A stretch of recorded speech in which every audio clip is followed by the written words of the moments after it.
People, Deluded, I'm back again. Now, obviously, I'm in my lunch break. Let me move away.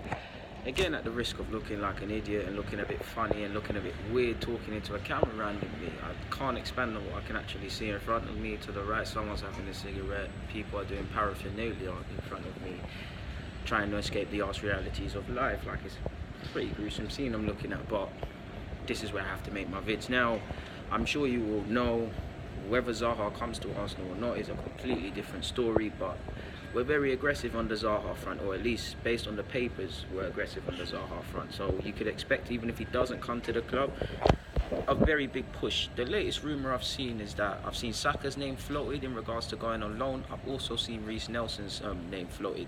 Apparently, from what I'm seeing in point blank, from what I'm seeing on Twitter and all the rumours, is that they want a player on loan, as well as money, of course, significant funds, and structured properly, because probably similar to Kieran Tierney, we've probably structured it depending on if we get Champions Leagues and several bonuses. Wow. And several bonuses to continue from that. I said wow because, again, this is quite off-putting. But moving on from that, Saka's name's been floated, Reiss Nelson's name's been floated on loan. I would push for Nelson permanently if I was them.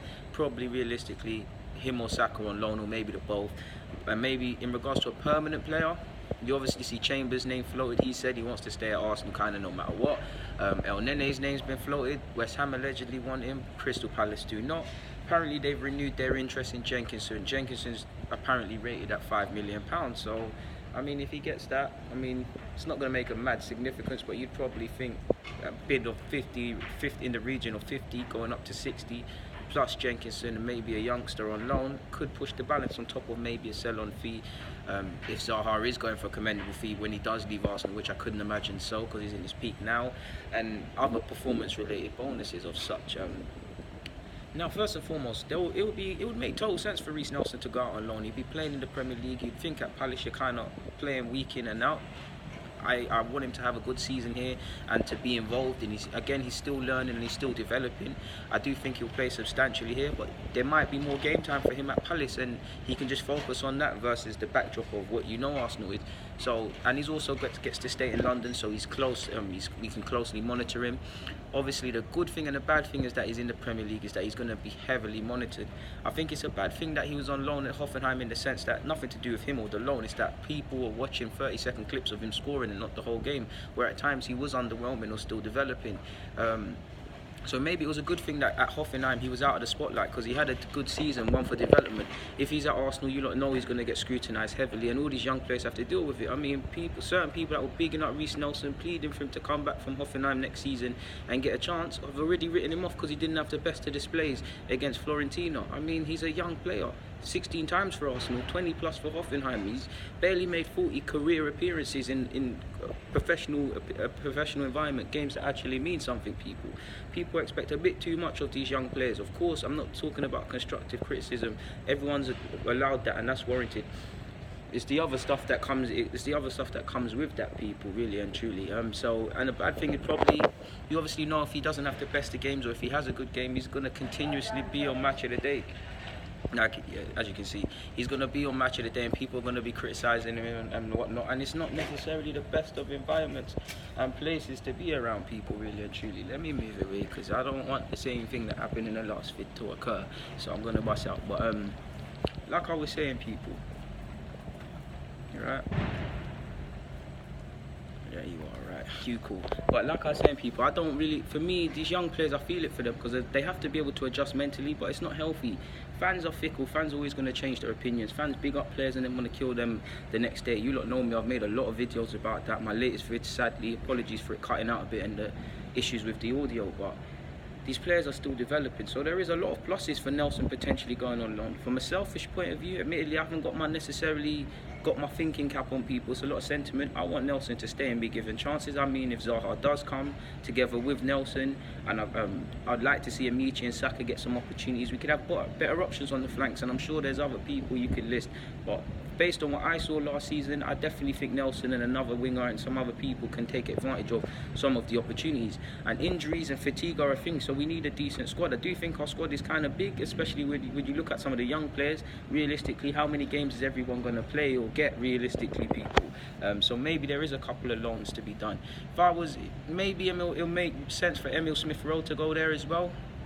Potentially, again, I think wasn't he linked with them earlier in the season?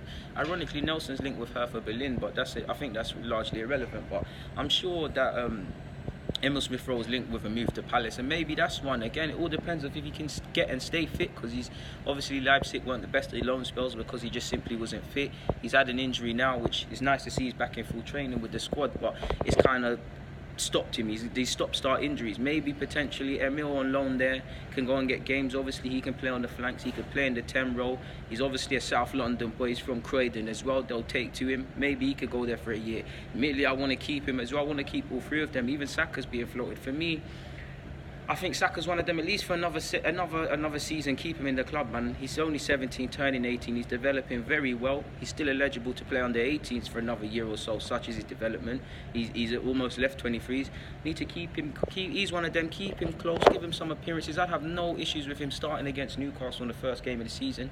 But realistically, I don't know what I'm going to get from Saka because of his age and his inexperience for 10 games.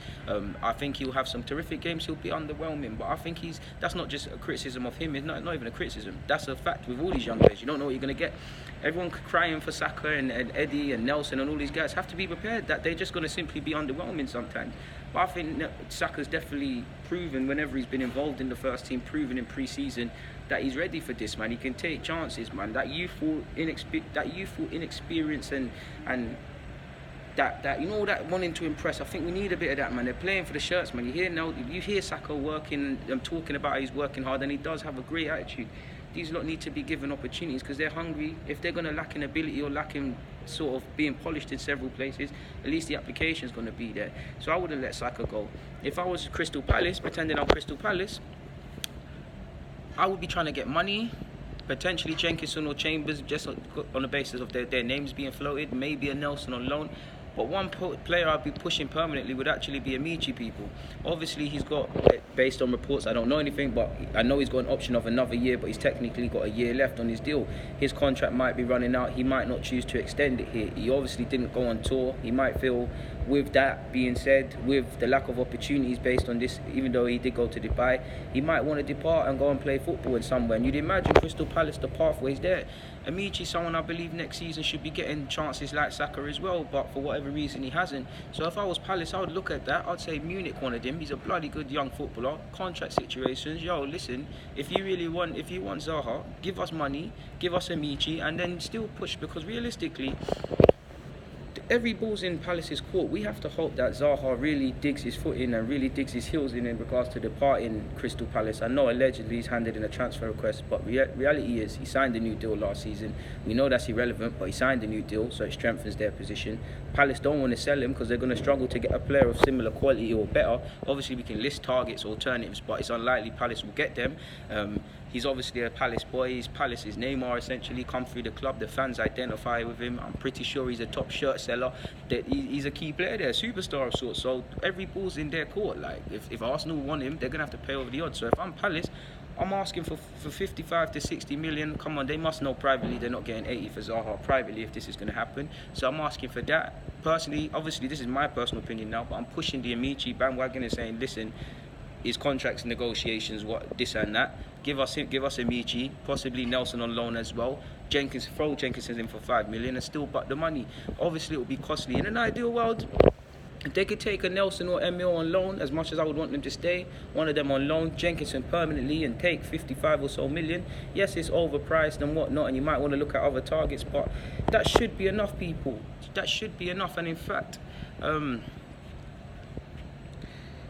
he's talking so much, admittedly, people, I didn't even bring up what actually mattered, and the Independent have actually been the ones that was talking about Reece Nelson. The Independent have said Arsenal have most recently suggested a potential 55 million deal with 10 million dependent on clauses. That probably means dependent on Champions League and all of these things, similar to what you're hearing with the Kieran Tierney business. But carrying on with that, he said, as well as the highly rated Reece Nelson on loan as a temporary replacement for Zaha, but Palace insist that it's not good enough. So if we have offered Nelson on loan, I'm pretty sure Nelson wants to stay here, but potentially he can go to Palace, play some games, get even more confidence having played in England. I know what I said at the beginning, but having played in England, come back next season and hopefully take the number 7 shirt next season, really and truly, or really command the place. And apparently it goes on to say, although one of Arsenal's talented young attackers on loan does appeal, Palace don't see the deal as anywhere near good enough for a player of such standard. Sources feel Arsenal need to up the guaranteed cash and send the player the other way in a permanent deal to go with a loan. So we need a loan, we need to give them a permanent, and we need to offer better cash up front. Obviously, you've heard rumours of us talking to Kroenke about added figures, not getting it. We have to be creative with no matter how much our budget is, we have to be creative. Clearly we are. You're hearing a lot of the offers we're making is dependent on Champions League and things. These other clubs, they want guaranteed money for Zaha. They don't. It's all good. It's all fun and games, I guess, to getting a deal that's 60 or something million in add-ons in total. But potentially, apologies for changing hands, my hands are getting tired. But admittedly, when you look at a deal now and you actually look at what they're getting and when they're getting, it might not be the best deal, because there could be a deal that goes all the way up to over 60 million for Zaha in bonuses, but Palace only get 40. They get shortchanged, you get it. So if they want more guaranteed money similar to Celtic, they're within their rights, and that's probably the delay. And we're probably hoping the longer it goes on, the more these players kind of drag their heels in and whatnot. Obviously, from an Arsenal fan, I'm going to remain. We're getting close to the end of the transfer window, and I'm getting quite concerned, people. But at the end of the day, I'll keep quiet until the window's closed. But we're about 3 or so weeks from the window closing, and Martinelli's coming, good young player. We've got a lot of players, young players out on loan. Obviously, certain players have left the club, but it's not quite the progress I would have liked to see. Reserved until the market closes at the end of the day. But for now, people, DG, thank you for watching. I'm out.